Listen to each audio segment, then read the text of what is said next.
Mucho gusto, mi nombre es Emanuel Hernández Valdivia y vengo a platicarles sobre un artículo publicado en la revista Abanico Veterinario. Este artículo tiene por título Infección natural por SARS-CoV-2 en animales. Nos trata de describir toda la serie de eventos que sucedieron en estas especies a lo largo de esta pandemia.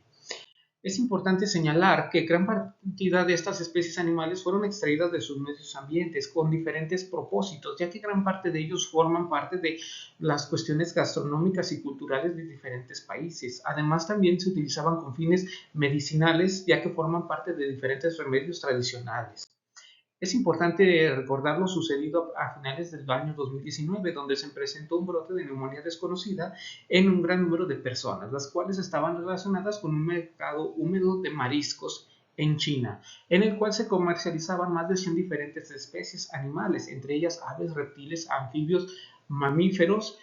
y otras diferentes especies, las cuales convivían entre sí y estaban bajo condiciones de hacinamiento y de higiene no adecuadas, lo cual permitía el intercambio de diferentes agentes infecciosos entre cada una de estas especies y también entre los seres humanos que las consumían o que asistían a este mercado para el consumo de diferentes productos. En este sentido, también se identificó que los murciélagos fueron los reservorios principales de esta enfermedad, ya que en su cuerpo albergan diferentes especies de coronavirus de forma latente y asintomática.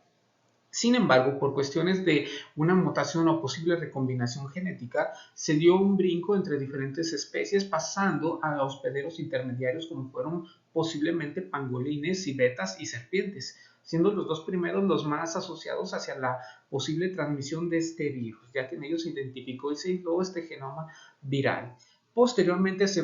presenta otra mutación o recombinación y se infectan también los seres humanos, donde se empieza a manifestar una nueva enfermedad, esta neumonía de origen desconocido. Sin embargo, al tener estas personas una relación con diferentes especies animales, también transmiten este virus hacia los animales domésticos, animales de zoológico, animales de granja y de manera experimental se inoculan en diferentes especies para tratar de describir los daños que ocasiona este virus. Es importante mencionar que las primeras tres especies descritas, animales domésticos, de zoológico y de granja, fueron infectados por el contacto directo con personas previamente infectadas, ya sean sus cuidadores o sus propietarios. Si trazáramos una línea del tiempo a lo largo de esta serie de eventos que sucedieron del año 2020 y 2021, podemos ver la serie de cosas que sucedieron en los seres humanos. Sí, en la parte superior se encuentran de manera numérica los eventos señalados. Podríamos mencionar que para principios de enero y febrero del año 2020 se identifica este genoma y se nombra por primera vez como COVID-19 y SARS-CoV-2. Posteriormente se presenta el primer millón de casos de personas enfermas y 1 millón de muertes para posteriormente ser vacunada la primera persona contra este nuevo agente viral. Pero para el año 2021 ya se presentan 3 millones de muertes, pero se van vacunando 4 billones de personas. En animales pasan cosas muy parecidas asociadas hacia lo que presentó en seres humanos, donde posterior al primer caso en humanos se presenta el primer brote en animales, en perros domésticos pertenecientes a personas previamente infectadas, al igual como se presentan los primeros casos en animales de zoológico y se sacrifican 1 millón de bisones por la presencia de estos signos clínicos y las mutaciones virales que se dieron en estas especies. Por tal motivo, la actual OMSA establece un manual de bioseguridad de riesgos en estas especies donde delimita las acciones a seguir en este tipo de especies animales, así como se inicia la vacunación y se presentan un número elevado de brotes confirmados en diferentes especies. Es importante mencionar que dentro de la patogenia de esta enfermedad, el contagio en animales se da principalmente por la exposición con personas previamente infectadas, donde al inhalar estas partículas virales, las células de su epitelio nasal se empiezan a replicar este nuevo virus. Posteriormente, mediante la inhalación, pasa a las partes más posteriores del aparato respiratorio, donde infecta a los neumocitos tipo 2 y empieza un proceso de replicación rápida, en donde se caracteriza por darse un incremento en la permeabilidad vascular, inflamación, aumento en la quimiotaxis y edemas. La presencia de edemas impide que los pulmones se llenen de manera adecuada, lo cual provoca una baja saturación de oxígeno, daño pulmonar y muerte. El daño pulmonar es el responsable de que la bacteria pase el torrente sanguíneo, active los factores de coagulación y empiece a formar trombos, dañando órganos como riñón, cerebro, estómago e intestino y corazón. En este sentido, podríamos mencionar que algo parecido a lo que sucedía en seres humanos, donde se presentaba una mayor morbilidad a comparación de una mayor mortalidad, en animales pasan cosas similares. Es mayor el número de animales enfermos que el número de animales muertos. Si describiéramos la historia natural de la enfermedad por SARS-CoV-2 en animales, podríamos mencionar que tiene un periodo de incubación que va desde los 0 hasta los 15 días, para posteriormente iniciarse la presencia de manifestaciones clínicas que puede durar hasta 10 días más y luego su recuperación a partir del octavo día. Es importante también señalar que se presentan una serie de cambios radiográficos y lesiones en diferentes órganos desde el primero y tercer día de exposición, los cuales pueden estar presentes aunque el animal ya se hubiera recuperado. También se da la presencia de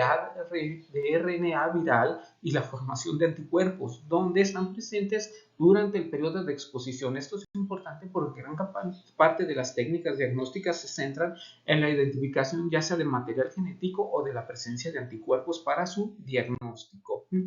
Como sucedía en seres humanos, gran parte de la cantidad de animales infectados no presentaban signos clínicos, eran asintomáticos. Sin embargo, enfermedades crónico-degenerativas desencadenaban la presencia de signos clínicos en animales, asociado a enfermedades como cardiopatías, diabetes, obesidad u otro tipo de enfermedades congénitas, empezándose a manifestar quizás signos clínicos respiratorios, sistémicos y generales, entre los cuales pues iban desde los signos clínicos clásicos de una enfermedad respiratoria como es la tos, el estornudo y la dificultad para respirar, o problemas asociados hacia cuestiones productivas como era un aumento en la mortalidad y problemas reproductivos. Por tal motivo se trataron de establecer diferentes técnicas diagnósticas que permitieran la identificación de este agente viral en animales, dividiéndose principalmente en dos grupos: técnicas diagnósticas enfocadas a la detección de ácidos nucleicos y técnicas enfocadas a la presencia de anticuerpos. Cualquiera de estas dos pues, nos puede dar una idea adecuada de la presencia y la situación actual de COVID en animales, pero es muy necesario relacionarla con la historia natural de la enfermedad para ver cuándo se presentan y cuándo se ha indicado cierto tipo de usos de pruebas diagnósticas para el tratamiento de ciertos padecimientos.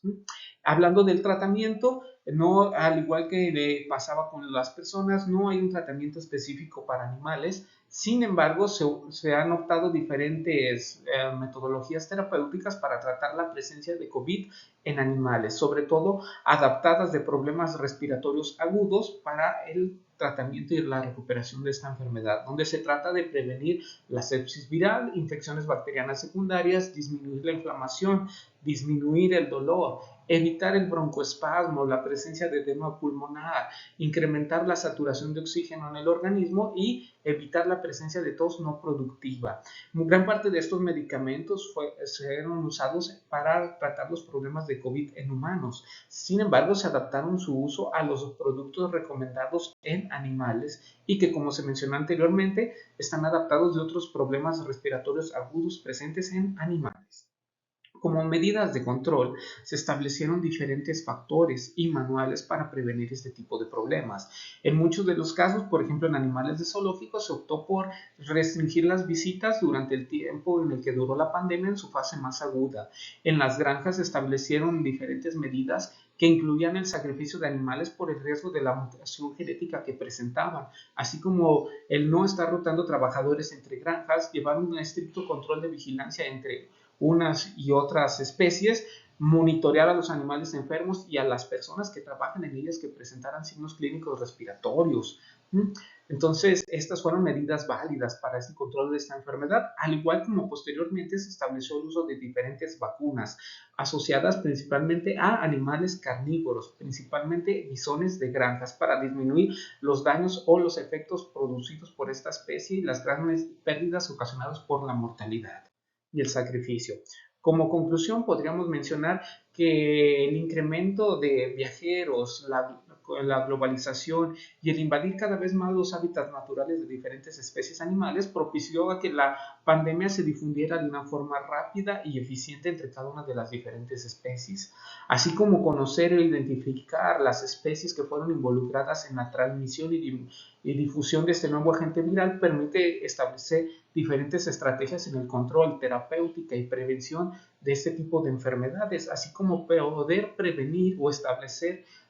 posibles mecanismos de control para futuras pandemias. Es importante señalar que especies como los bisones, los animales de zoológico y los felinos fueron animales susceptibles a este nuevo agente viral. Sin embargo, los perros o animales domésticos principalmente fueron resistentes a este tipo de problemas, mientras que ciertas especies de animales de granjas mostraron un cierto grado de resistencia. Esta zoonosis pues estuvo presente y es necesario conocer todos los mecanismos involucrados en su enfermedad para poderlas controlar y evitar posibles propagaciones en un futuro. Uh, Cabe mencionar que como colaboradores en esta investigación se encontraron el doctor Arturo Valdivia Flores, el doctor Manuel Ávila, el doctor Raúl Ortiz y el doctor Teodulo Quesada Tristán. Ahí se encuentran los datos de mi contacto por si gustan o tienen alguna duda pueden contactarse con nosotros y con muchísimo gusto los atenderemos. Por su atención, muchas gracias.